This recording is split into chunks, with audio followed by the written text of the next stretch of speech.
avez sans doute vu la note de Air France qui circule sur les réseaux sociaux depuis ce matin, précisant que la compagnie aérienne française aurait décidé de suspendre ses activités au Mali à compter du 30 juin prochain de manière indéfinie.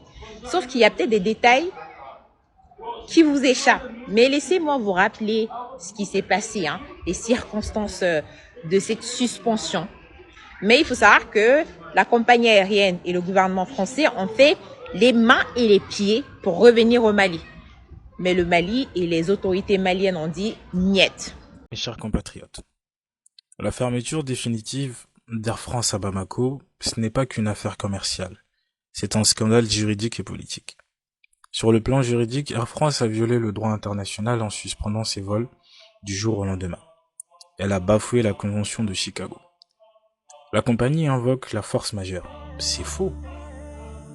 D'autres compagnies continuent d'atterrir à Bamako en toute sécurité.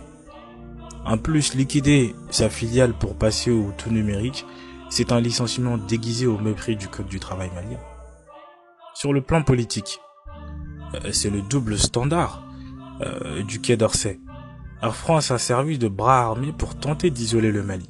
Résultat, elle a pris en otage notre diaspora qui payait pourtant ses billets au prix fort. Ma conclusion aujourd'hui face à cette situation-là, c'est dire que Air France, en voulant punir le Mali, Air France est punie elle-même. Notre ciel reste ouvert, mais désormais, ce sera avec des partenaires qui nous respectent. Bamanangoko kolonjugu yiri bekara yere kono. Donc yo de essayer ka ke mo de manya ubulu. En tout cas, le biala ka barka gonga jamana ina, al biala nga jamana sangorota. Que Dieu bénisse le Mali. Merci à vous. Non, merci. On n'a plus besoin de vous. Alors, qu'est-ce qui s'est passé exactement? Le 26 juillet 2023, il y a un coup d'État au Niger. La compagnie aérienne française Air France se précipite pour suspendre ses activités au Niger, au Mali et au Burkina Faso. Sauf qu'après que la situation se soit rétablie, eh bien, ils ont décidé de venir en courant pour essayer de reprendre leurs activités. Et c'est à ce moment-là que les autorités ont dit attention, vous avez suspendu vos activités sans nous consulter, sans donner de raison valable. Maintenant, c'est à nous de vous suspendre. Et sachez qu'ils ont tout fait, ils ont tout essayé. Les autorités maliennes ont dit non. Et maintenant, ils viennent nous pondre une note comme quoi, à compter du 30 juin 2026, ah bah bon, pied la route, hasta la vista, dites-moi en commentaire ce que vous en pensez. Ils ont fini par comprendre que les autorités maliennes n'étaient pas prêtes à les laisser revenir au Mali aussi facilement après avoir suspendu unilatéralement ses vols vers le Mali le 7 août 2023. Air France avait officiellement justifié la suspension de ses vols vers Bamako par les risques sécuritaires et l'instabilité géopolitique au Sahel. Il est pourtant étonnant que le Mali, présenté par les médias français comme un État failli, envahi par les terreaux et au bord de l'effondrement, soit devenu depuis 2 ou 3 ans un pays où cette compagnie aérienne cherche constamment à revenir. Mais personne ne les avait chassés. Elle était partie toute seule, en pensant peut-être qu'elle était irremplaçable, alors que d'autres compagnies ont continué à desservir le Mali. Ironie. Air France a tenté à plusieurs reprises de reprendre ses activités. Mais le gouvernement malien a rejeté cette demande. Le ministre des Affaires étrangères, Abdoulaye Diop, avait annoncé l'annulation de l'autorisation d'exploitation de la compagnie, précisant qu'elle devrait déposer un nouveau dossier si elle souhaitait opérer de nouveau au Mali. Le 10 octobre 2023, Air France a une fois de plus annoncé unilatéralement la reprise de ses vols vers Bamako. Mais les autorités maliennes ont maintenu la suspension et refusé les autorisations nécessaires, contraignant la compagnie à reporter son retour jusqu'à nouvel ordre. Dès le lendemain de cette annonce, entre le 12 et le 13 octobre 2023, le directeur général de l'Agence nationale de l'aviation civile de Mali, Drissa Koné, signataire de l'accord, a été viré. En décembre 2024, la directrice générale d'Air France reconnaissait encore que le Mali demeurait un marché stratégique pour le groupe. Il faut le dire ici, cette longue absence aurait coûté plus de 65 millions d'euros de recettes au groupe Air France KLM. On se lève une compagnie, vous avez des conventions. Il y a des gens qui quittent les États-Unis, ils sont dans l'avion avant d'arriver à Paris, tous les vols sont annulés, ils sont à Tunis encore, ils n'ont pas pu arriver ici. La compagnie se lève seulement, dit que nous on a fermé parce qu'on a des problèmes avec le Mali. Alors il n'y a aucun problème. Si c'est pour sanctionner le Mali parce que le Mali a supporté le Niger, on va le faire, on le fera.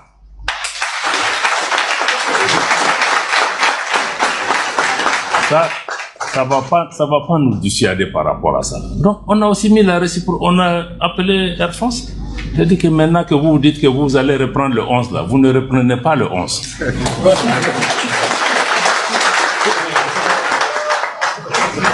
Et quand vous serez prêt, vous allez faire le rang à la queue.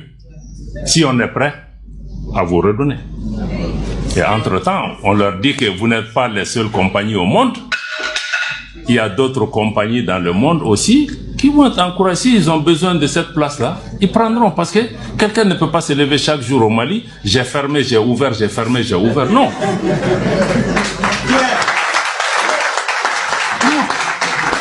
Donc ça, il faut aussi qu'on nous respecte. On respecte même la clientèle parce que c'est pas du bétail. Il y a des gens qui sont bloqués à Paris depuis combien de jours? Ils sont là, ils ne peuvent pas faire ça aux États-Unis, ils ne peuvent pas faire ça dans d'autres régions. Ils font ça chez nous. Vous vous levez, Burkina, Niger, Mali, on a fermé. Donc il faut que les gens comprennent. Ils ne peuvent pas venir. Ici, c'est une compagnie commerciale. Elle gagne de l'argent. Air France gagne 500 millions de francs CFA par jour sur la destination Mali. C'est nous qui gagnons? Non. Est-ce que vous savez que pour la destination Mali, juste le pays Mali, Air France se faisait un peu moins d'1 million d'euros par jour. C'est énorme. Mais ça va surtout faire mal dans les poches de l'État français qui, rappelons-le, est un actionnaire majoritaire de Air France. Le Mali a pris une décision très récemment qui va faire mal, très mal. Récemment, Air France a décidé de revenir au Mali. Ils ont envoyé une demande pour revenir et le directeur de l'ANAC, dans leur agence nationale, a donné l'approbation sans pour autant consulter sa hiérarchie. Le gouvernement malien a simplement annulé. Nous posons les règles du jeu. Et vous suivez. C'est le business. Et dites-moi ce que vous pensez de la décision prise par le gouvernement malien. Bonne décision? Très mauvaise décision? Vous savez pourquoi la France met tout en œuvre pour pouvoir renverser le régime au Sahel? Jetons un coup d'œil sur la situation économique de la France pour vous permettre de comprendre un peu les raisons derrière cet acharnement français contre nos États. La dette française, depuis 2022, la dette française connaît une ascension fulgurante, vertigineuse. L'ancien Premier ministre a déclaré devant l'Assemblée nationale de la France que la France est en danger de mort à cause de la dette. À cause de la dette. Au moment où je vous parle, la dette de la France se chiffre à 3 500 milliards d'euros. 3 500 milliards d'euros. La dette de la France.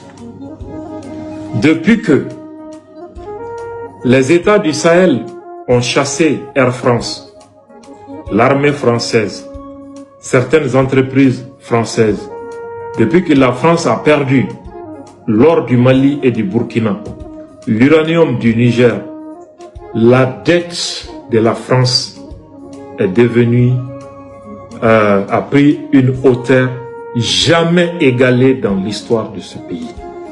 3 500 milliards d'euros de dettes.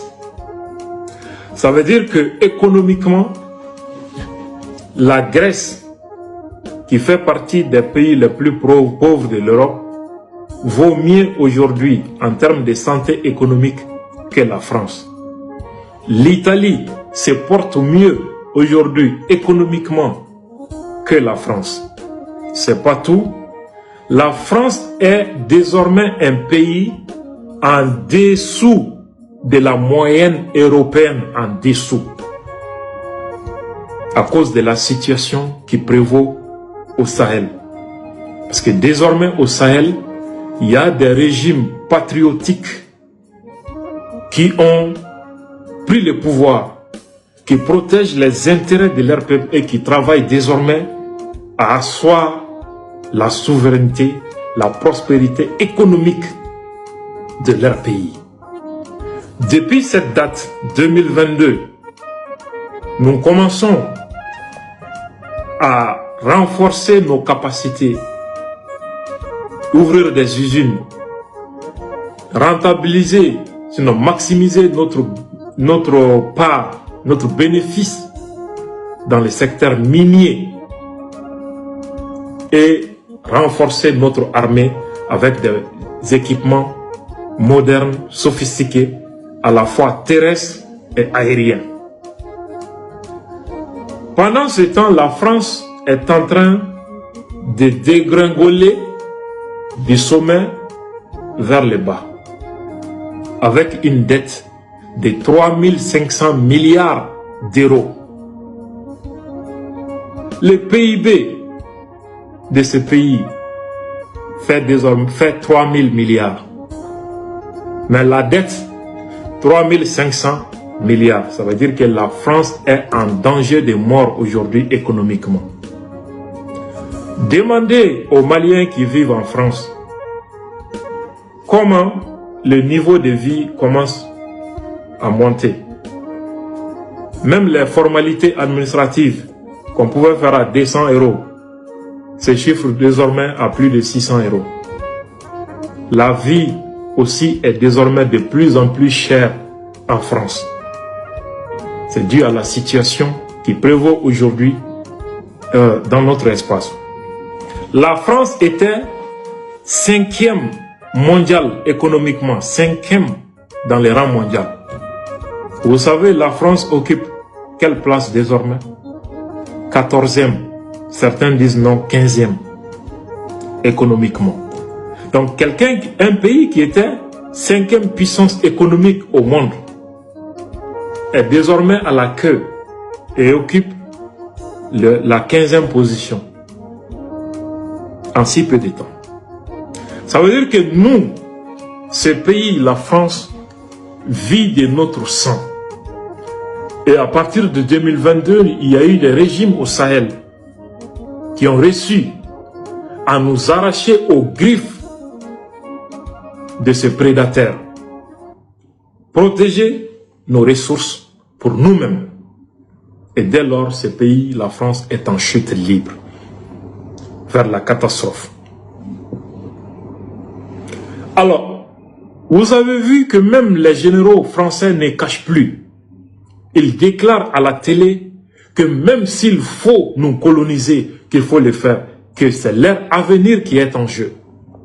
Au temps des colonies, les premiers députés africains reconnus dans le monde étaient des députés qui étaient des colons français, des territoires soumis par le crime de guerre, le crime économique et le crime culturel soumis par la France en Afrique.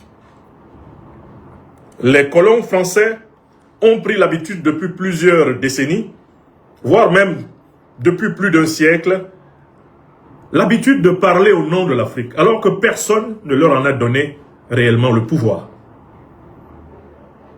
Notamment du 19e siècle, où ils se sont permis de se partager l'Afrique sans les Africains, avec les autres voyous colonialistes occidentaux à Berlin, en passant par le 20e siècle, où ils se sont permis, dans le cadre de la Société des Nations, et même après avoir créé l'Organisation des Nations Unies, de se partager le monde et de se partager l'Afrique sans les Africains, y compris d'organiser une pseudo-décolonisation des territoires qu'ils avaient pourtant ensanglantés et pillés depuis la traite négrière au 15e, 16e siècle. Ces gens ont pris la mauvaise habitude de s'arroger le droit de parler au nom des Africains, au point qu'à l'instant même où je vous parle, la France continue de prétendre tenir la plume quand il faut écrire des résolutions aux Nations Unies concernant les problèmes de l'Afrique dite francophone. On parle du statut de penholder, cette expression anglaise qui est composée de deux mots, pen qui veut dire le stylo, la plume, et puis holder qui veut dire celui qui tient, du verbe to hold. Ce statut que la France continue à revendiquer à l'ONU est un statut qu'elle a obtenu par les crimes négriers, les crimes coloniaux, les crimes néocoloniaux et qu'elle essaye de sauver par des crimes impériaux terroristes. qu'elle est en train de perpétrer actuellement même en Afrique.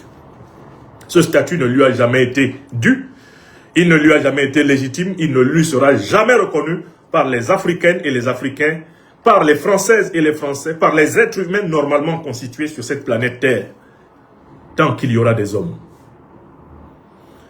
Ils ont tellement pris cette mauvaise habitude de parler au nom des Africains qu'un député, tout un député français, venu de la région de l'Alsace-Lorraine, un certain monsieur Bruno Fuchs, a cru bon de se dresser sur ses modestes jarrets et d'aller dans les médias d'État français défendre la cause des groupes terroristes qui ensanglantent le Mali, le Burkina Faso, le Niger, le Tchad, le Cameroun, le Bénin, le Togo, la Côte d'Ivoire, les groupes terroristes qui ensanglantent la République démocratique du Congo, qui ensanglantent actuellement le Mozambique, qui ensanglantent le Kenya, le Soudan, qui ensanglantent la Somalie, Djibouti, les groupes terroristes qui ensanglantent la Libye. Au nom de ces groupes terroristes, tout un député français est monté sur les médias d'État français et a délivré l'une des interviews les plus abominables, l'une des interviews les plus honteuses, les plus diaboliques qui ait jamais été publiée dans les médias d'État français depuis que ceci existe. Dans cette interview, Bruno Fuchs, président de la commission des affaires étrangères du Parlement français, par ailleurs proche collaborateur d'Emmanuel Macron, qu'il a accompagné dans son dernier safari, abusivement appelé Africa Forward au Kenya, Bruno Fuchs s'assume comme le député du FLA. Il s'assume comme le député du JNIM. Il s'assume comme le député des groupes terroristes qui ensanglantent actuellement le continent africain. Député d'Al-Qaïda, député de l'État islamique. Oui, nous connaissions jusqu'ici le terror-journalisme que j'ai analysé dans ma conférence magistrale délivrée aux universités africaines de la communication en octobre 2025 à Ouagadougou à l'invitation des nobles et hautes autorités du Burkina Faso. J'avais étudié le terror-journalisme. Eh bien, maintenant, j'introduis un nouveau concept pour capter et pour camper le comportement de Bruno Fuchs, qui nous rappelle d'ailleurs un autre président d'une commission de la défense du Parlement français, du Sénat français, un certain monsieur Christian Cambon, qui avait promis au Mali tous les malheurs, parce que le Mali s'était souverainement séparé des troupes néocolonialistes françaises. Nous devons introduire dans les sciences politiques africaines et internationales le concept du terreau-parlementarisme, c'est-à-dire le terrorisme parlementaire. Le terreau-parlementarisme. Nous avons déjà introduit le concept du terreau-journalisme. Nous avons introduit le concept de l'impérial terrorisme pour clarifier beaucoup de choses. Dans le terreau-journalisme, nous avons bien nommé, vous vous en souvenez, l'activité de Wassim Nasr, l'activité du fameux et triste hibou de Dakar, Serge Daniel Gbagbo Hundada, l'homme qui a honte de son nom africain béninois. Le terreau-journalisme. Là maintenant, nous allons parler du terreau-parlementarisme, c'est-à-dire du terrorisme parlementaire. Et la figure de proue du terrorisme parlementaire aujourd'hui, eh bien en France, s'appelle Bruno Fuchs, l'homme qui est fou et qui s'en fout. En quoi consiste le terreau-parlementarisme? Notez la définition. Il s'agit de la promotion de la cause du terrorisme à l'intérieur des parlements. Dans le cas d'espèce, Bruno Fuchs est le promoteur du terrorisme d'Al-Qaïda et de l'État islamique au Parlement français. Notez la définition. Qu'est-ce que c'est que le terreau-parlementarisme? C'est le fait que des députés prétendument élus démocratiquement par des peuples se consacrent plutôt, au lieu de représenter les intérêts légitimes de leur peuple, se consacrent plutôt à utiliser leur mandat pour défendre les intérêts de l'impérial terrorisme. Bruno Fuchs est un terreau parlementaire. C'est un parlementaire terroriste. Il pratique le terreau parlementarisme. Écrivez-moi ce concept. Tilana Yomi, écrivez. Nous sommes là pour travailler. Nous sommes là pour travailler sur ce qu'ils font, de telle façon qu'ils ne sont même pas capables de rêver qu'ils peuvent emporter une bataille intellectuelle face à nous. Ce sont des enfants. Depuis leur patron, le chef de la junte néocolonialiste et impérialiste, Emmanuel Macron, jusqu'à lui et à tous les sous-fifres. Nous appelons ce que fait Bruno Fuchs, l'interview qu'il a délivrée dans les médias français, tels par exemple RFI. Cette interview est un monument du terreau-parlementarisme, le terrorisme parlementaire. Un député qui se dévoue à défendre la cause terroriste cesse d'être un député démocratique, républicain, pour devenir un terreau-député, terreau-parlementaire, terreau-député. C'est un terreau-député. Il pratique le terreau-parlementarisme, c'est-à-dire le terrorisme parlementaire. C'est exactement ce comportement que nous avons observé lorsque l'Union européenne a osé prendre une résolution sur la vie politique intérieure de la République du Niger.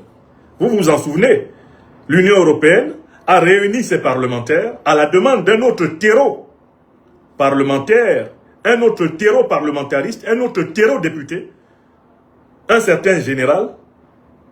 Ils ont osé prendre une résolution, soi-disant pour ordonner au Niger de libérer avant le 2 avril 2026 Mohamed Bazoum, le junteur de Niamey qui avait fait boum. Je cherchais déjà à trouver un concept pour héberger cette pratique. Et j'ai fini par trouver le concept. C'est du terreau-parlementarisme. C'est-à-dire, c'est le fait que des députés, des parlementaires se consacrent à la promotion du terrorisme. C'est ce qu'ils ont fait. C'est ce que le fameux général qui a introduit la résolution, eh bien, contre le Niger à l'Union européenne a fait. Et c'est ce que vient de faire précisément le député français Bruno Fuchs, l'homme qui est fou et qui s'en fout.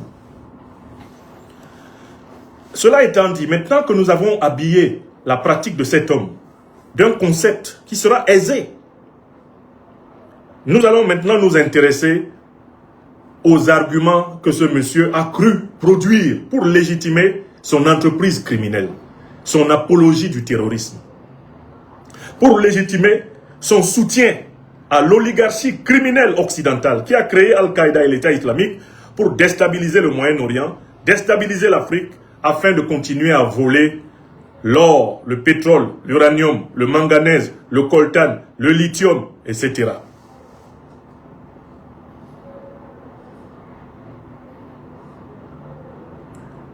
Il faut que ce soit clair. D'abord, la définition. J'ai écouté et lu patiemment, j'ai surtout lu patiemment l'interview criminelle que cet homme a délivrée dans les médias français. Et cette interview, je l'ai recoupée en 7 questions, 7 grandes questions qui lui ont été posées, avec 7 réponses. Globalement, il lui a été posé 7 questions, on peut les recouper en 7 questions, et il a essayé de donner 7 réponses. Je vais rappeler les questions, rappeler les réponses et prouver que, à chacune des questions qu'on lui a posées, ce terreau député, ce terreau parlementaire a menti. Et il a confirmé l'abomination du terreau-journalisme, du terreau-parlementarisme. Hein? Il s'est confirmé vraiment comme le porte-parole des criminels qui ensanglantent le continent africain, comme leur associé, comme leur représentant. C'est-à-dire qu'en fait, c'est quelqu'un qui vient vraiment s'installer dans le rôle des anciens colons qui osaient être les députés de l'Afrique au Parlement français à la place des Africains. Lui, il est le député des terroristes au Parlement français. Les terroristes du JNIM et du FLA sont bien représentés au Parlement français, puisqu'ils ont un terreau-député qui porte leur parole au Parlement français. Il s'appelle Bruno Fuchs. Et il se trouve être un proche collaborateur d'Emmanuel Macron, qui lui-même n'est ni plus ni moins reconnu aujourd'hui que comme le chef de la junte néocolonialiste et terroriste française. Emmanuel Macron, qui désormais est reconnu comme tel par la presse officielle française. Je tiens à vous rappeler que, eh bien, des journalistes de la presse officielle française comme Robert Navarro ou comme eh bien, Georges Malbruno ont enfin rejoint le cortège de ceux qui disent la vérité en reconnaissant que le terrorisme qui ensanglante l'Afrique de l'Ouest, l'Afrique centrale et même l'Afrique australe, ce terrorisme a pour parrain l'OTAN et notamment la France.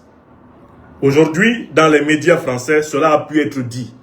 Après que tous ceux qui le disaient avec preuve comme moi aient été présentés comme des ennemis de la France, j'attends la déchéance de nationalité de Georges Malbruno, la déchéance de nationalité de Robert Navarro. J'attends que les biens et les avoirs économiques de Robert Navarro et de Georges Malbruno soient gelés comme les miens. J'attends de voir Macron eh bien, chasser les Français, tous les Français de France, parce qu'ils répètent l'évidence, parce qu'ils disent la vérité, à savoir que les régimes français, notamment à partir de Nicolas Sarkozy, de Nagui Boksa, de François Hollande jusqu'à Macron, ont activement collaboré avec les groupes terroristes qui opèrent en Afrique du Nord, au Sahel, dans le golfe de Guinée, en Afrique centrale et en Afrique australe. J'attends le décret du ministre de l'économie et des finances et du ministre de l'Intérieur qui vont geler les comptes de Georges Malbruno, journaliste français, et de Robert Navarro, journaliste français, qui ont dit enfin ce que moi j'avais déjà prouvé.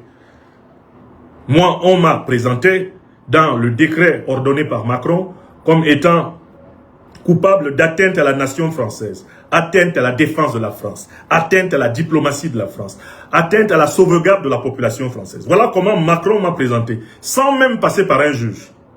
J'attends qu'il applique le même traitement à ces journalistes qui maintenant enfin assument la vérité et savent que le terrorisme en Afrique a pour parrain d'abord globalement l'OTAN et pour parrain particulièrement engagé ces derniers temps parce que c'est apparemment la condition pour sauver son statut de prétendue grande puissance, la France. J'attends, on attend les décrets qui vont frapper ces gens pour que l'on comprenne qu'en fait, la France est devenue entre-temps la monarchie du petit monsieur Macron. Un immature qui croit pouvoir encore intimider qui que ce soit sur cette terre des hommes. Donc, maintenant, nous allons procéder au lavage à sec. Je lis la question qu'on lui a posée, je la résume. Je vous lis à peu près la réponse qu'il a donnée et je prouve qu'il ment. C'est simple, hein? Question numéro 1. On lui dit, mais il y a une baisse des fonds de surveillance des épidémies en Afrique. Pourquoi les partenaires internationaux de l'Afrique ont-ils choisi de baisser les fonds de surveillance de lutte contre les épidémies en Afrique? Sa réponse globalement consiste à dire, on fait avec ce qu'on a aujourd'hui et de dire qu'on doit faire un plaidoyer pour l'Afrique afin que l'Afrique soit protégée des épidémies parce que cela va nous permettre de nous protéger nous-mêmes. Voilà sa réponse à la première question. Et voici ma critique. Bruno Fuchs ment. Pourquoi? Parce que le vrai problème qui est lié aujourd'hui aux épidémies et aux pandémies qui frappent l'Afrique, c'est qu'une bonne partie de ces épidémies et de ces pandémies ne sont pas d'origine naturelle. Une bonne partie des épidémies et des pandémies qui frappent l'Afrique sont des épidémies et des pandémies qui sont mises en œuvre dans le cadre de la guerre biologique organisée par l'Occident contre l'Afrique. J'ai écrit en 2022 un livre intitulé « L'Afrique face à la guerre biologique occidentale » que vous pourrez toujours retrouver. Il est disponible eh bien, via la plateforme Amazon. L'Afrique, c'est une étude qui est publiée à l'intérieur du livre Chantier d'émancipation africaine. Je vous mettrai le lien. Dans cette étude, j'ai pu établir que certes, il y a des épidémies et des pandémies, on va dire d'origine naturelle. Mais ce qu'on a observé ces dernières années, ces dernières décennies, c'est la naissance d'un phénomène qu'on peut appeler le viro-business, le business du virus. Comment fonctionne le phénomène du business du virus? Il y a de nombreuses firmes pharmaceutiques et laboratoires stratégiques, pour l'essentiel occidentaux, qui sont disséminés à travers le monde et qui sont étroitement liés à l'industrie pharmaceutique. Voici leur business plan. Ils créent des virus qui provoquent des épidémies, voire des pandémies, ce qui leur permet de gagner le marché des vaccins, et le marché des vaccins leur permet par conséquent de banquer à mort. Au point que, aujourd'hui, les lobbies pharmaceutiques sont en train de gagner même plus d'argent que les lobbies de vente d'armes. L'industrie pharmaceutique est devenue l'industrie qui est l'une des plus rentables jamais connues dans l'histoire de l'homme. C'est ce qu'on a appelé le Big Pharma. Nous savons, avec le recul du temps, que les pandémies qui ont frappé l'Afrique, comme le sida, comme Ebola, comme le Covid-19, comme le hantavirus qu'on essaye d'y implanter, comme les fièvres du singe, etc. La plupart de ces virus sont issus de laboratoires occidentaux.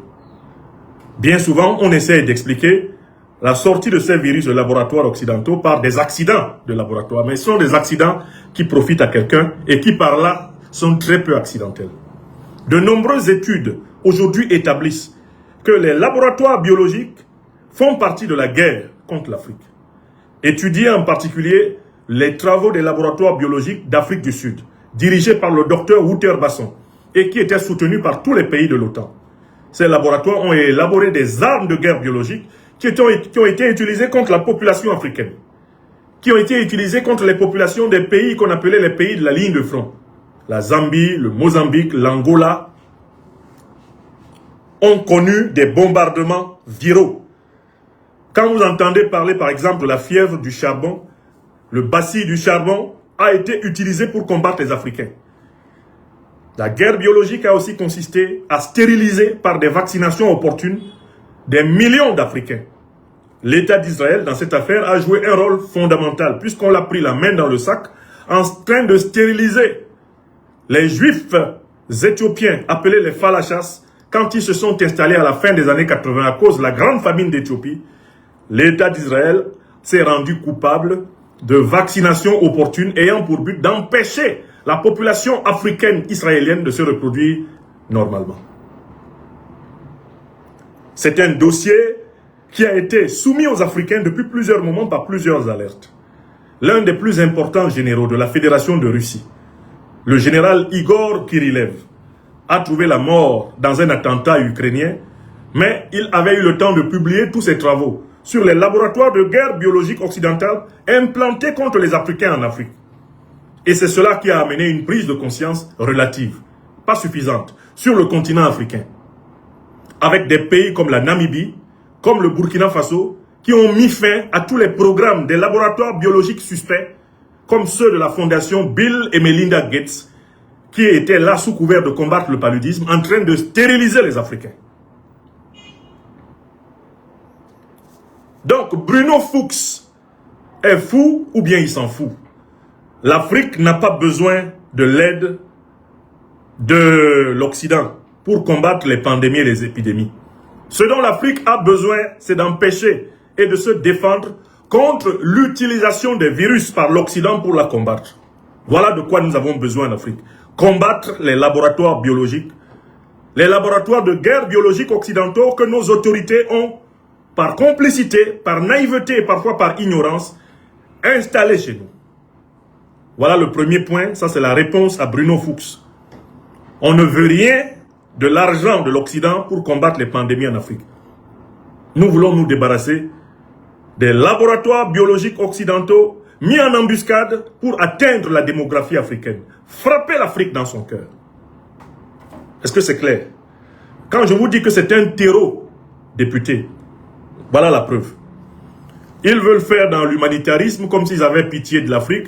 S'ils avaient eu pitié de l'Afrique, ils n'auraient pas commercialisé des millions d'Africains.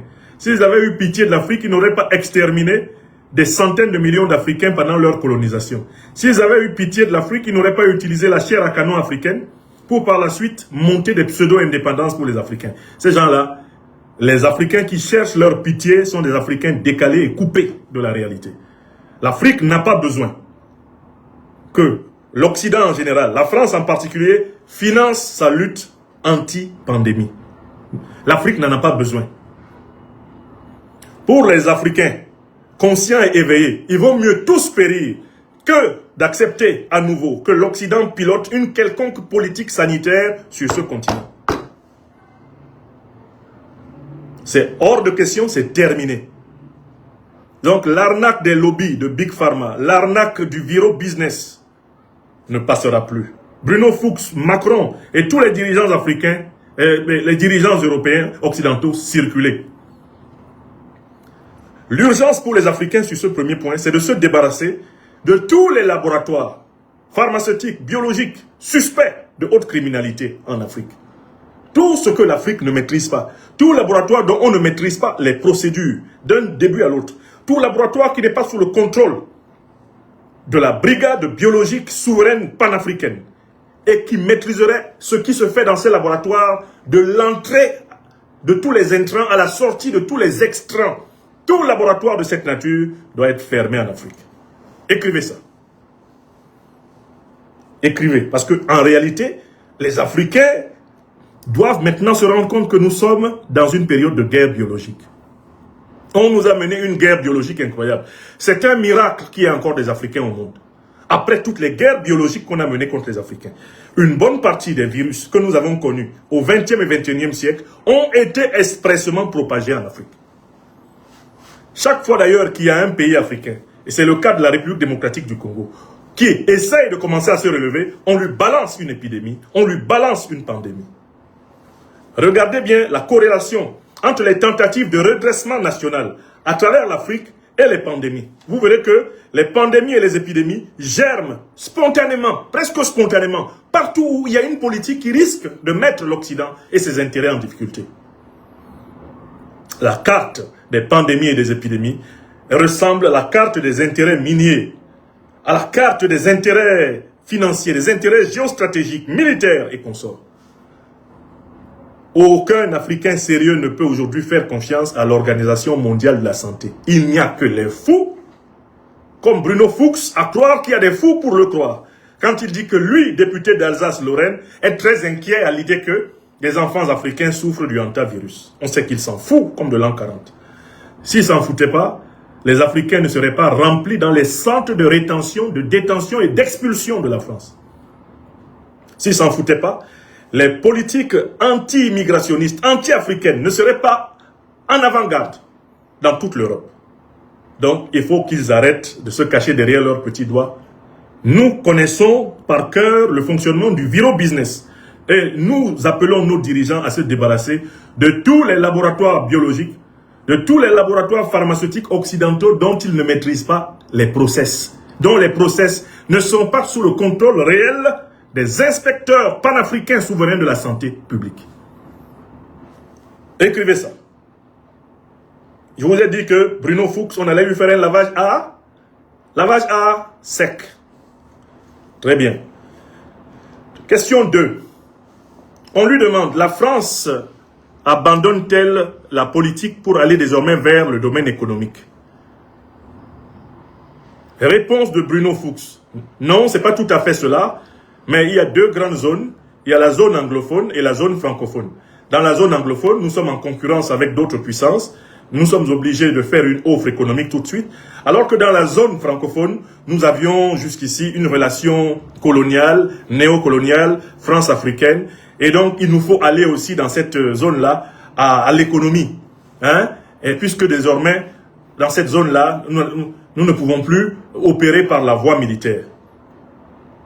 La Chine a des traités économiques avec, par exemple, la RD Congo. La Chine a des traités économiques avec les pays africains. Il faudrait que nous allions vers des traités économiques comparables à celui de la Chine.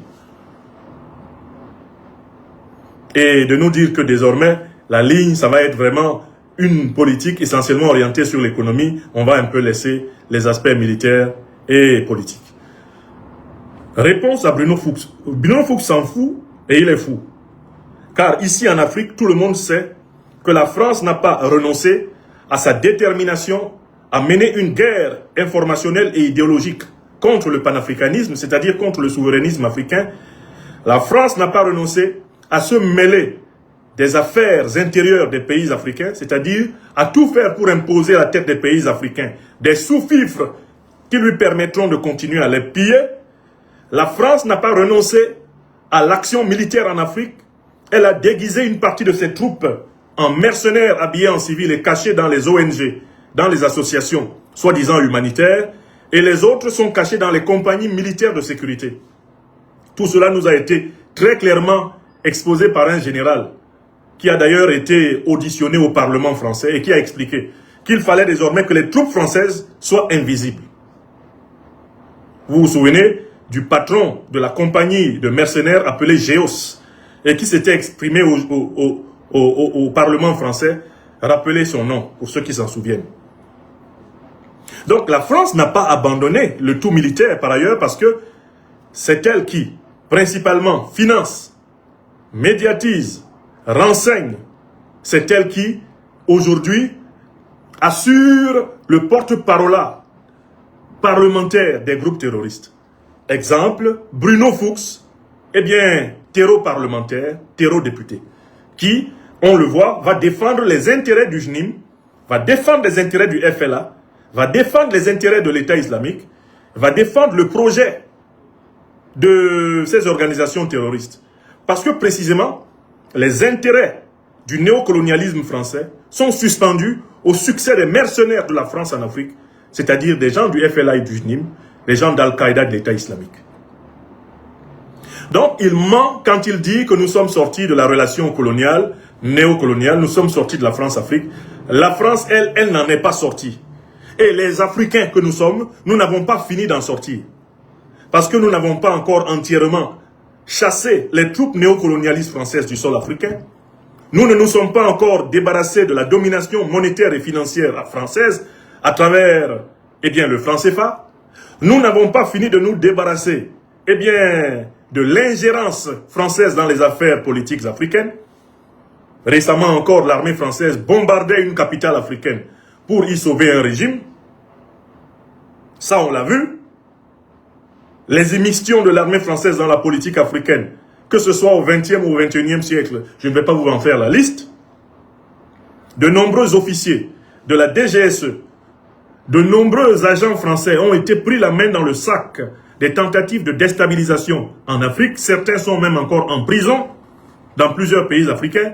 De nombreux militaires d'État français sont tombés au combat, alors même qu'ils se battaient aux côtés des troupes terroristes, auxquelles ils sont intimement associés et dont ils sont reconnus aujourd'hui comme étant les instructeurs principaux.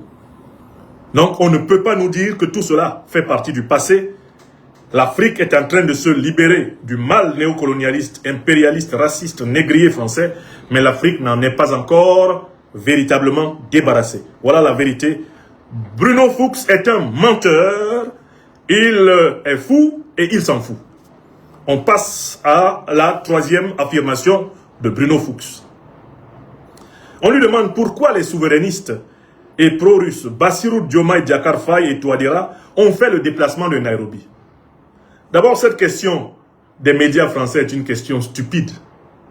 Elle est stupide parce que Bassirou Diomaye Diakhar Faye, dont les œuvres néfastes viennent de s'afficher d'une manière nauséabonde à Dakar, ne peut pas être présenté comme un président souverainiste.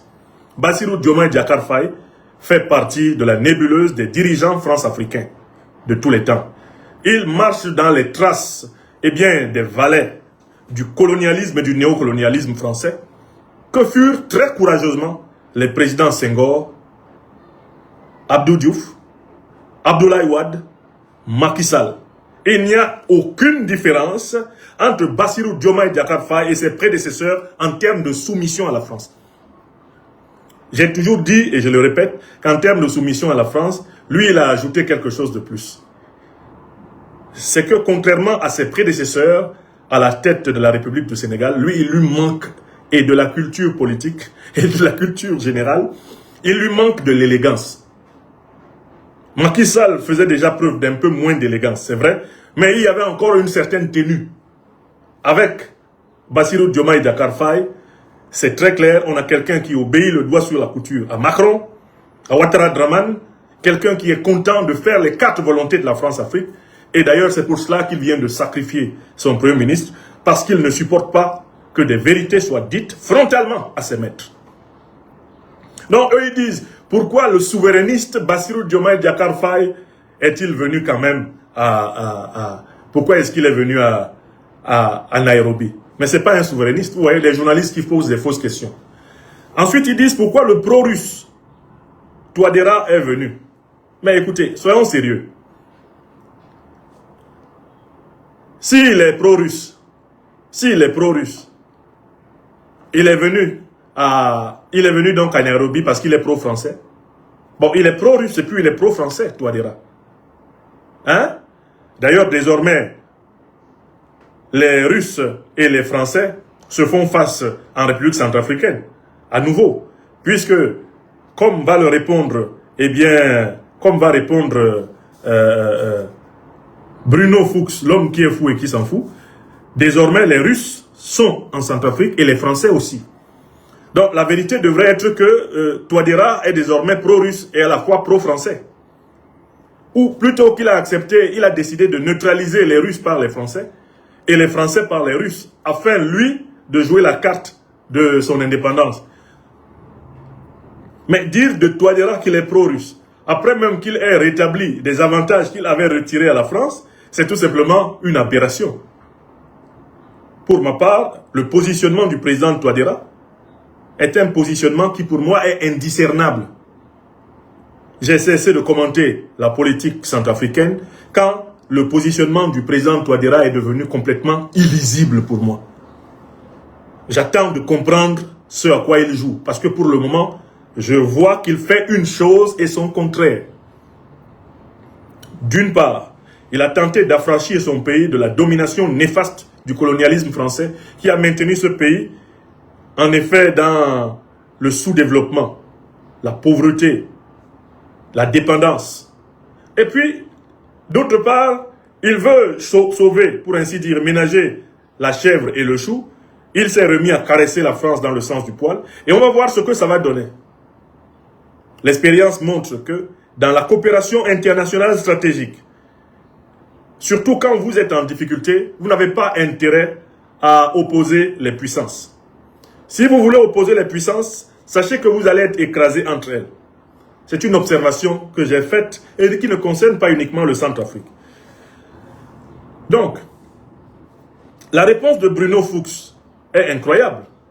Bruno Fuchs dit que la France offre le meilleur modèle de partenariat à l'Afrique.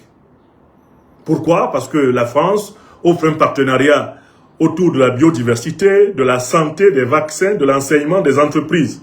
Et que si on élimine ce qu'on appelle les irritants, c'est-à-dire le comportement colonialiste, néocolonialiste, france-africain, globalement, la France sera la meilleure. Mais Bruno Fuchs, en effet, il est fou, il s'en fout. Parce qu'on ne peut pas, d'une part, dire que la France est le meilleur partenaire possible de l'Afrique et en même temps reconnaître que c'est seulement apparemment depuis Nairobi qu'elle a daigné commencer à arrêter avec son colonialisme, son néocolonialisme, son france-africanisme. C'est-à-dire que Fuchs, je me demande, c'est pour ça que je pose de façon récurrente la question, il est fou ou bien il s'en fout? Moi je pense que c'est les deux, il est fou et puis il s'en fout. Le même ne peut pas nous dire que jusqu'à ce fameux forum de Nairobi, abusivement appelé France-Africa Forward, la France était dans le modèle colonial, néocolonial, france-africain, et qu'à partir de Nairobi, ça va changer. Et puis dire que la France est le meilleur partenaire possible pour l'Afrique. Mais écoutez, si vous étiez colonialiste, néocolonialiste, France-africain, en quoi vous avez été meilleur? Quel jour avez-vous été meilleur? Si, c'est ce que vous étiez. Donc voilà quelqu'un qui dit une chose et son contraire, et qui ne s'en rend pas compte. Voilà pourquoi je dis qu'il n'est pas seulement fou, il s'en fout aussi. Il dit une chose et son contraire. Il dit nous sommes les meilleurs et en même temps, il a dit avant, nous ne sommes pas les meilleurs. Ah, nous commençons. Il serait possible que nous mettions fin à ce qu'il appelle les irritants, ce qui énerve. Mais il ne veut pas prendre au sérieux le passif de la relation franco-africaine, ce monsieur. C'est que la France a commis des crimes de guerre, des crimes contre l'humanité et des crimes économiques. Elle a commis des crimes culturels contre l'Afrique. Ils doivent être jugés. Ils doivent être condamnés, ils doivent être évalués, ils doivent être réparés pour envisager la naissance d'une véritable et authentique relation d'amitié fraternelle franco-africaine.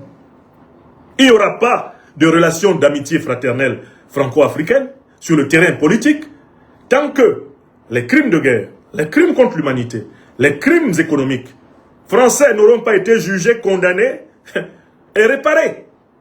Je rappelle que la France a continué à faire payer à l'Allemagne des indemnités pour les 2 guerres mondiales de 14-18 et de 39-45. Jusqu'en 2010, l'Allemagne payait des indemnités à la France.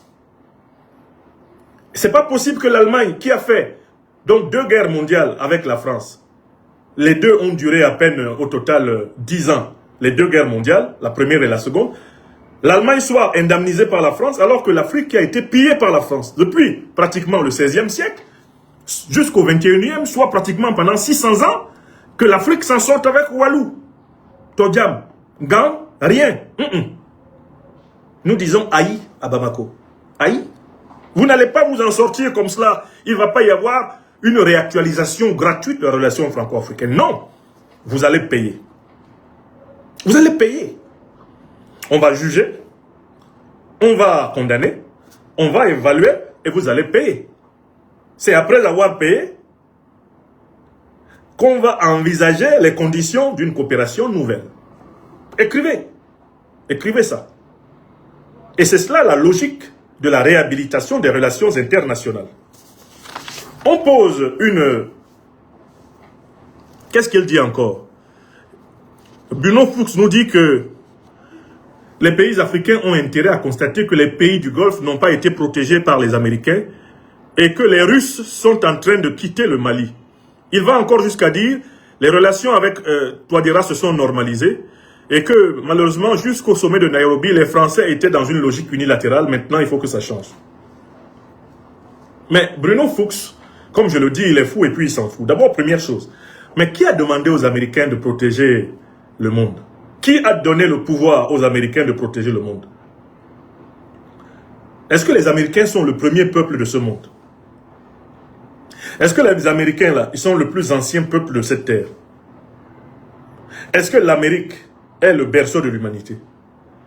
Franchement, s'il y a un peuple qui devait être le gardien de la terre, c'est le premier peuple terrien, le peuple africain. Oui ou non? C'est ce qu'on appelle le droit d'aînesse. S'il y a un peuple qui devait donc être d'abord le premier gardien de la terre, et tous les autres devraient se comporter envers lui comme des locataires, ce serait le peuple africain. Puisque l'Afrique est le berceau de l'humanité. Alors, qui a donné pouvoir aux Américains de protéger les gens? Qui leur a demandé ça? Et puis, depuis quand l'Amérique a protégé quelqu'un? L'Amérique a été bâtie sur un triple crime. Triple crime. Extermination des autochtones du continent américain. Les peaux rouges, qu'on a abusivement appelés les Indiens, sur la base d'une erreur d'appréciation de Christophe Colomb, qui pensait être arrivé aux Indes quand il a vu l'Amérique pour la première fois. Qui les a exterminés? Ce sont les principaux dirigeants, les descendants, ce sont les ancêtres des principaux dirigeants des États-Unis actuels, qui étaient eux venus d'Europe. Deuxième grand massacre, deuxième grande extermination, qui est au fondement des États-Unis d'Amérique. Mais c'est la traite négrière, c'est l'exploitation des Noirs. Des dizaines de millions, des centaines de millions d'Africains ont perdu la vie. Pas pour que la puissance américaine existe. Mais en quoi la puissance américaine a-t-elle protégé le monde? Elle a exterminé les Indiens. Elle a esclavagisé les Africains. Et c'est pas fini. La puissance américaine est coupable d'avoir organisé, depuis sa naissance, plusieurs guerres illégales et illégitimes sur la planète. Je vous invite à lire le beau livre Daniel Ganser, un géopoliticien suisse, sur les guerres illégales de l'OTAN, qui est juste un résumé. Allez regarder l'histoire des guerres américaines. Un grand chercheur américain, le professeur Sachs, tout comme le professeur John Mearsheimer, ont établi que rien qu'entre le XXe siècle et le XXIe siècle, les États-Unis d'Amérique, par leurs guerres illégales criminelles ayant pour but de piller les richesses du monde entier, ils ont provoqué la mort de 38 millions d'êtres humains innocents. 38 millions d'êtres humains innocents. Bruno Fuchs veut vanter le modèle français, le soi-disant nouveau modèle de Nairobi, et il dit que la France peut faire mieux que les États-Unis. Mais qui a réduit les Africains en esclavage, bâtissant les villes de Bordeaux, de Nantes, du Havre, avec le sang des Noirs? Qui a fait ça? Vous voulez écouter la chanson de Cabrel? Francis Cabrel a fait une chanson là-dessus. Allez l'écouter. C'est eux qui ont fait. Qui a massacré les Africains sur leur continent pendant presque 300 ans? Du 18e siècle au 21e. Qui est aujourd'hui derrière le JNIM, le FLA, pour massacrer les Africains en Afrique? C'est pas la même France? Alors, en quoi la France fait-elle mieux que les États-Unis?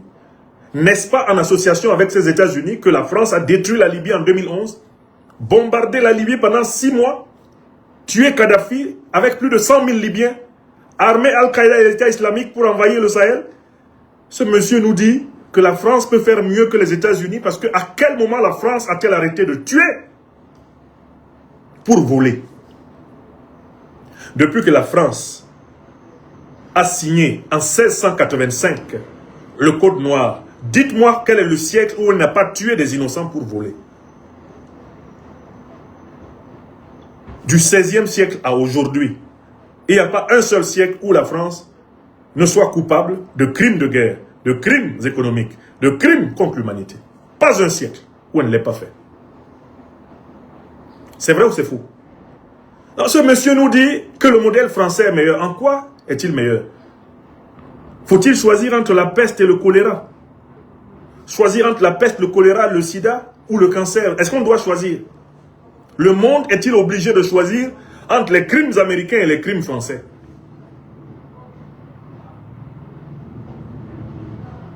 Monsieur nous parle d'un soi-disant départ de la Russie, du Mali. Où est-ce qu'il a vu ça? Voilà quelqu'un qui fait des affirmations lunaires et même lunatiques.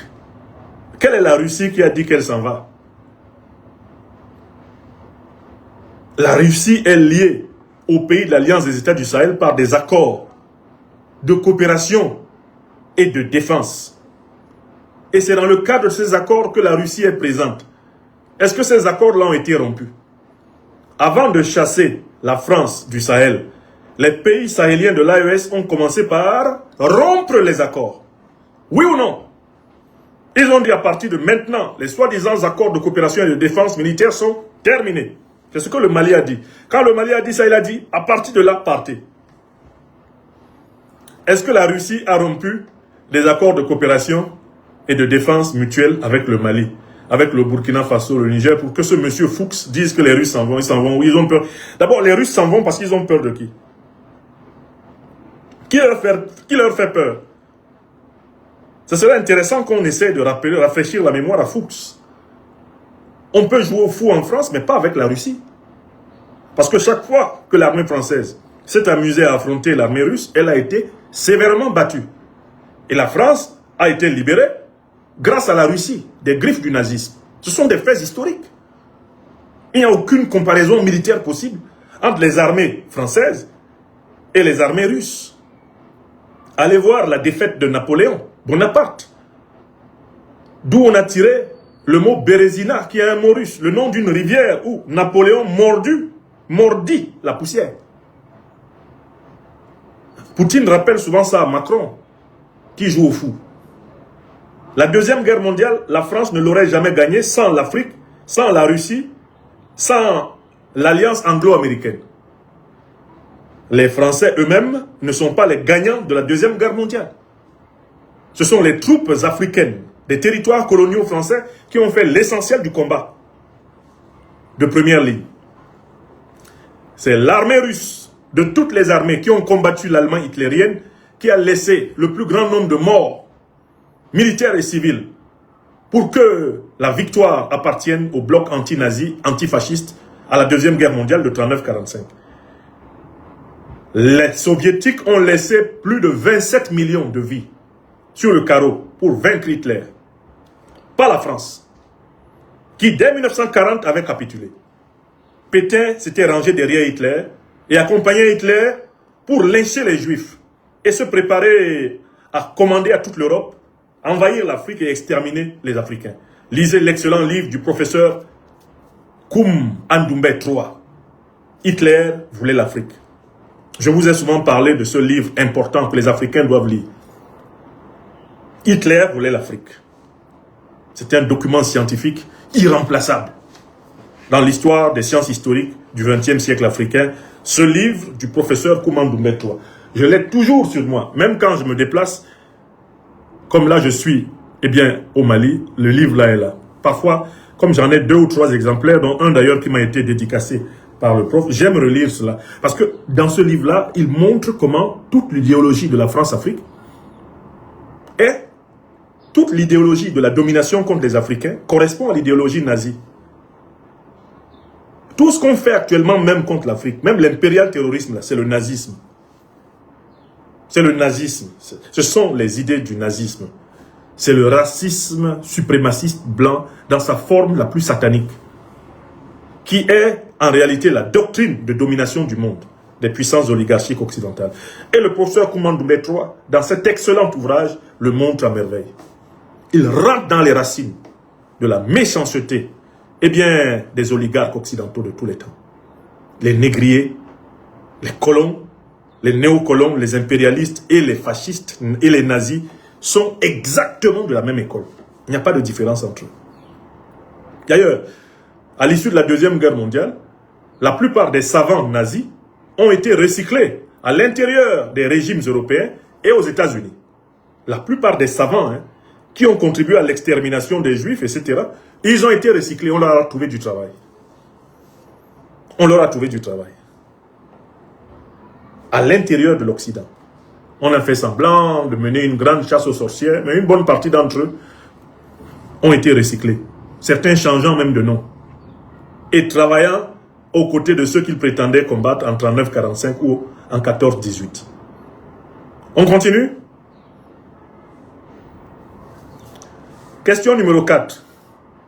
On dit à Bruno Fuchs, qui est fou et qui s'en fout, on lui dit il y a eu une attaque terroriste contre le Mali le 25 avril 2026.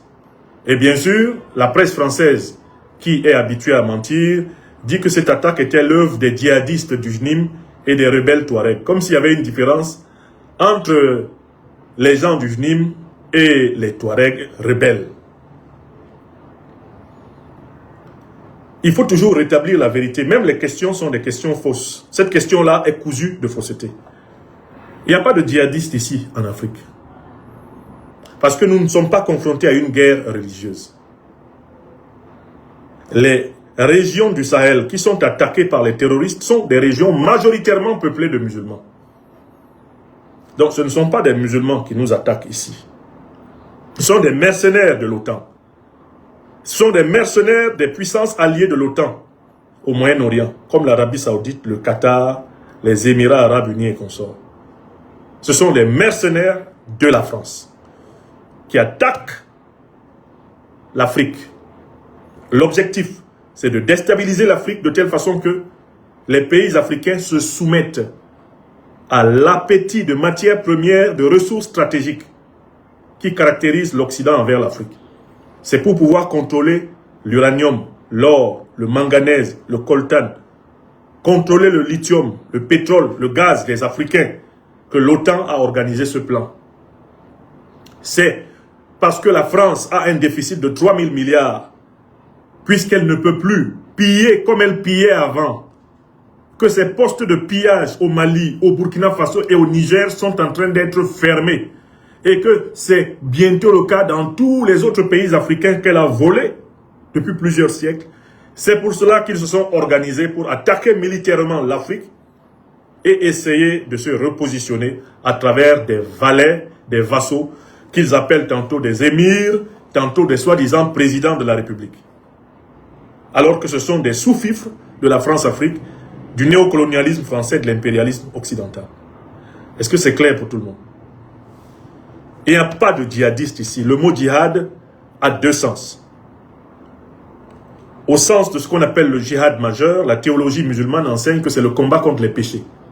Le djihad, c'est le combat contre les péchés.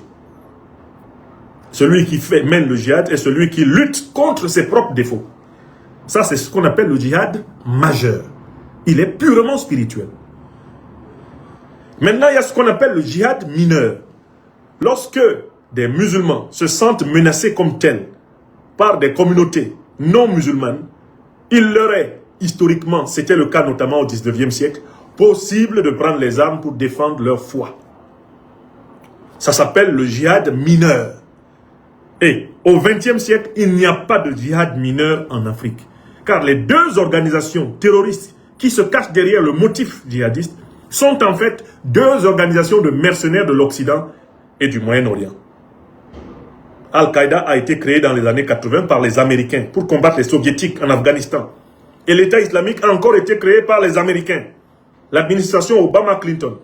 Et cela nous a été ouvertement révélé par l'actuel président américain Donald Trump. La vidéo est là, sur YouTube. Vous tapez Donald Trump, qui a créé l'État islamique. Trump lui-même répond. C'est Obama et Clinton. Donald Trump n'est pas musulman. Macron n'est pas musulman. François Hollande n'est pas musulman. Sarkozy n'est pas musulman. Les rois du Moyen-Orient qui sont derrière les terroristes ne sont pas des musulmans. Ils utilisent tout naturellement leur apparence musulmane pour assouvir les intérêts de leurs maîtres occidentaux. C'est un peu comme si un groupe de criminels se levait maintenant, ils disaient qu'ils sont la secte, du Christ pur et absolu. Alors que l'objectif c'est de voler le diamant, l'objectif c'est de voler le coltan, c'est de voler le lithium. Et on se met à accuser le christianisme. N'importe quel groupe de bandits peut utiliser le nom du christianisme. D'ailleurs, ça a été le cas. Il y a eu des groupes terroristes qui ont utilisé le nom du christianisme à travers toute l'histoire. Alors qu'au bout du compte, ces gens-là, tout ce qu'ils voulaient, c'était voler. Ils violaient au passage des femmes qui apparemment leur plaisaient, ou du moins pour satisfaire leurs pulsions, eh bien, laissées en friche, et puis ils passaient. Et ils mettaient ça sur le dos du christianisme. Donc nous devons être extrêmement vigilants, que nous soyons musulmans ou non, pour ne pas succomber à ce narratif. Parce que si on doit dire que ce sont les musulmans qui attaquent l'Afrique, il s'ensuit qu'aucun Africain ne doit être musulman. Si on dit que ce sont des chrétiens qui attaquent l'Afrique, mais il s'ensuit que aucun Africain ne doit être chrétien. Ce sont des conséquences absurdes. Donc il ne faut pas reproduire le narratif que la presse française a voulu nous imposer, que la presse occidentale a voulu nous imposer. Il faut tout faire pour préserver l'islam africain de la domination de l'opprobre, de la salissure et de la honte terroriste. Et c'est important, je le dis, par exemple, au service de communication de l'Africa Corps. L'Africa Corps qui publie, et qui est le détachement de l'armée russe, soutenant ici au Mali par exemple, et en Afrique de l'Ouest, eh bien la lutte antiterroriste africaine. N'utilisez pas le concept de djihad, s'il vous plaît, par respect pour les musulmans. Ne reproduisez pas les éléments de langage que Paris, Washington, Bruxelles ont dicté au monde pour parler de ce qui se passe en Afrique. Appelez-les terroristes, mercenaires, mercenaires de Paris, mercenaires de l'OTAN, mercenaires du Moyen-Orient. C'est ce qu'ils sont. Ne cédons pas à ce mensonge. Ne nous soumettons pas à ce mensonge. Car en nous soumettant à ce mensonge, nous aidons l'ennemi. Ils disent donc qu'il y aurait des djihadistes du JNIM. Il n'y a pas de djihadistes. Il y a des terroristes du JNIM. Ensuite, il dit qu'il y a des rebelles Touareg. Non. L'expression rebelle Touareg veut essayer d'enfermer l'ethnie des Touaregs dans le terrorisme. Il n'y a pas de rebelles Touareg ici, au Mali. Il n'y a pas de rebelles Touareg. Pourquoi? Parce que le fameux Azawad, que certaines personnes revendiquent comme l'État qu'ils aimeraient créer, est une pure fabrication des renseignements généraux français.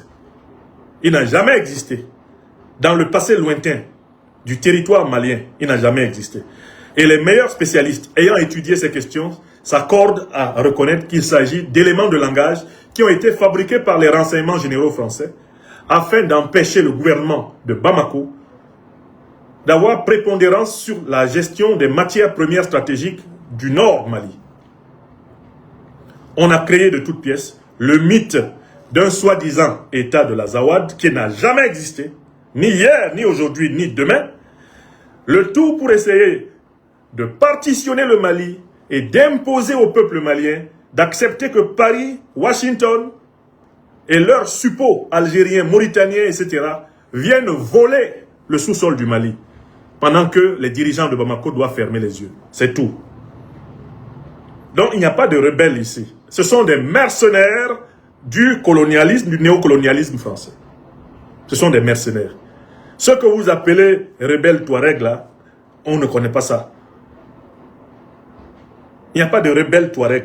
L'expression rebelle Touareg, elle aussi, est un narratif qui a pour but d'englober toute notre ethnie africaine Touareg dans le terrorisme. On veut absolument forcer les Africains et forcer l'opinion du monde entier à considérer que dès qu'on dit Touareg, on veut dire rebelle et on veut dire terroriste. Ils ont voulu forcer à un moment donné que l'on pense que dès qu'on dit Peul, c'est qu'on est en train de dire terroriste ou qu'on est en train de dire rebelle. Nous refusons aussi cela. Nous qui savons lire et qui avons la responsabilité d'éclairer les masses africaines, nous vous invitons à refuser l'expression rebelle Touareg. Il n'y a pas de rebelle Touareg. Tout ce que nous on connaît dans le Nord ou partout ailleurs ici en Afrique, ce sont les terroristes impérialistes. Les terroristes au service de l'impérialisme. Voilà leur nom.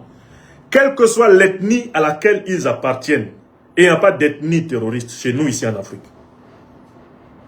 Il y a des terroristes et ils sont traités comme tels. Tu es terroriste, tu es Bambara, l'armée malienne te combat. Tu es terroriste, tu es Pelou, l'armée malienne te combat.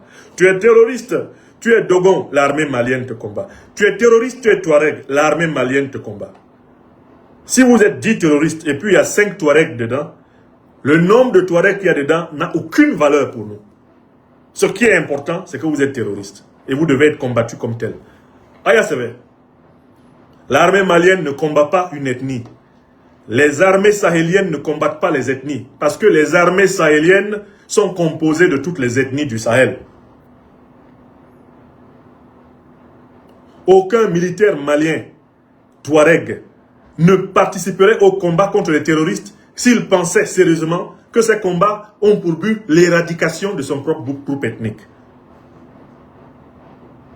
Aucun militaire malien, Peul, ne participerait à la lutte contre le terrorisme s'il avait la moindre preuve que cette lutte contre le terrorisme a pour but d'éradiquer sa propre ethnie. Le peuple malien, les peuples sahéliens sont métissés, mélangés, enchevêtrés, condamnés à vivre ensemble.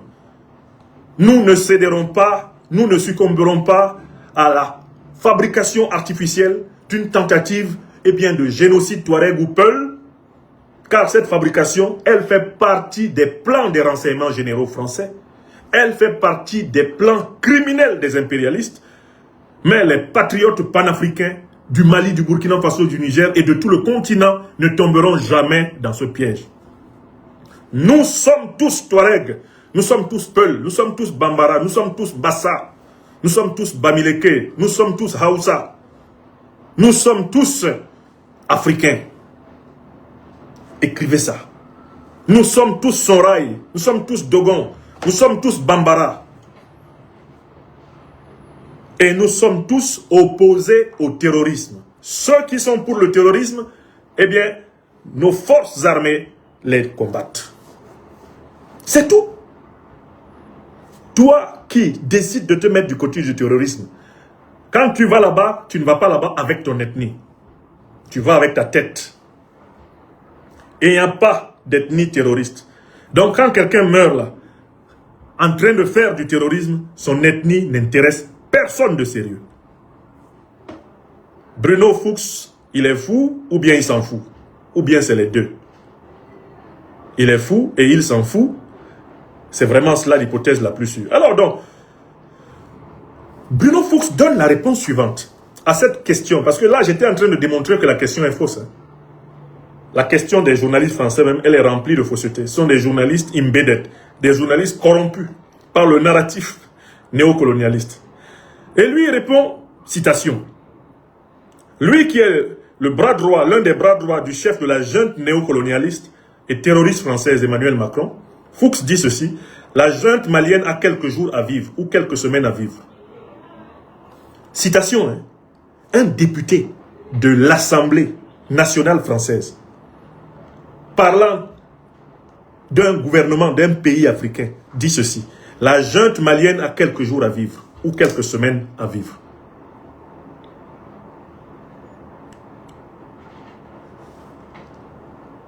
Il dit que le régime va changer dans quelques semaines ou quelques mois. Et il ajoute au passage que c'est parce que le régime n'a pas respecté les accords d'Alger. Alors, quelle est la réaction que nous inspirent ces propos de M. Fuchs, qui est fou et qui s'en fout?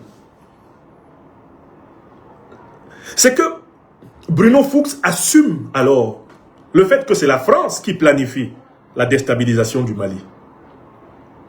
Pour dire avec la certitude avec laquelle il s'affiche que le régime du président Assimi Goïta va tomber dans quelques semaines ou dans quelques mois, que le régime du président Goïta a quelques jours à vivre ou quelques semaines à vivre, il faut donc que Bruno Fuchs, porte-parole des groupes terroristes au Parlement français, avoue qu'il assume très clairement le fait que c'est la France qui organise l'agression terroriste en cours contre le Mali, contre le Burkina Faso et le Niger. Pour avoir ce chronogramme, pour avoir cette chronologie, pour avoir cet agenda, il doit être dans le coup. Il est dans le coup. Et c'est facile à savoir qui arme les terroristes. L'armée française. Qui finance le terrorisme? La France. Vous savez comment la France finance le terrorisme? Lisez l'article du 30 juillet 2014 qui a été publié dans France 24. Dans cet article, sur la base des révélations officielles américaines, de la déclassification de la documentation américaine, des journalistes français ont eu l'imprudence heureuse de reconnaître que la France est le premier banquier des djihadistes. On voulait parler des mercenaires terroristes au Sahel. Comment la France finance-t-elle les groupes terroristes? Par le paiement des rançons. Elle laisse opportunément ces terroristes prendre des gens en otage et sous couvert de libérer ces otages, elle en profite pour renflouer leurs caisses. Voilà un mécanisme avéré de financement direct du terrorisme par la France. Reconnu officiellement par France 24, vous notez la date, le 30 juillet 2014. Des journalistes de France 24 sont venus chez moi en Normandie. Ils ont été effondrés quand je leur ai sorti cette preuve. Ils ne s'y attendaient pas. Ils ne savaient pas que certains de leurs collègues, beaucoup moins lâches et corrompus qu'eux, avaient déjà eu le courage de dire quand même la vérité. Comme Robert Navarro et Georges Malbruno. Certains des journalistes de France 24 avaient déjà lâché le morceau. La France, premier banquier des djihadistes au Sahel.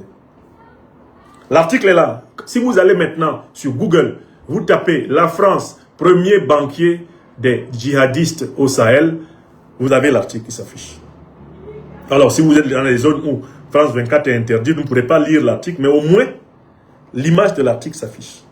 Et on trouve cet article entièrement cité dans mon livre de 2025, L'impérial terrorisme. Une preuve incontestable. Qui donne les médias officiels pour que les terroristes s'y expriment et qui leur accorde des unes? C'est la France. Qui, désormais, met la voix des parlementaires au service de la défense des groupes terroristes, au service de leur politisation? C'est la France. La preuve, Bruno Fuchs, comme Christian Cambon, ce sont des terreaux parlementaires. Ou alors des terreaux députés, des terreaux sénateurs. Oui ou non?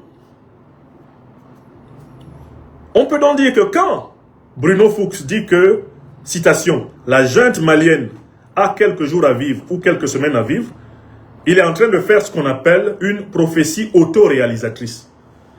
C'est-à-dire que Fuchs parle des plans de Paris qu'il connaît bien. Il parle de ce qu'ils sont en train de faire. Lui, Macron, le chef de la junte néocolonialiste et terroriste française, et leurs acolytes, leurs mercenaires du JNIM et du FLA. C'est de ça qu'il parle. Bruno Fuchs, pour ainsi dire, parle de ce qu'il fait. Il révèle les plans de Paris. C'est parce qu'il est le député des terroristes qu'il peut savoir de manière très précise que les terroristes vont attaquer encore. Il est fier que ses amis, les terroristes, aient assassiné le ministre d'État, ministre de la Défense de la République du Mali, notre frère bien-aimé, le général d'armée Sadio Camara. Fuchs est fier de cela. Il est content qu'on ait assassiné le général Sadio Camara avec sa femme et ses enfants dans leur maison à Kati. Il est content qu'on ait assassiné les Maliennes et les Maliens qui étaient venus à la prière de 5 heures à la mosquée à côté de la maison du général. Il est très fier de cela. Fuchs en est fier. Il est fier de l'attaque de 7 villes maliennes par ses amis, les terroristes. Et il dit qu'ils vont recommencer.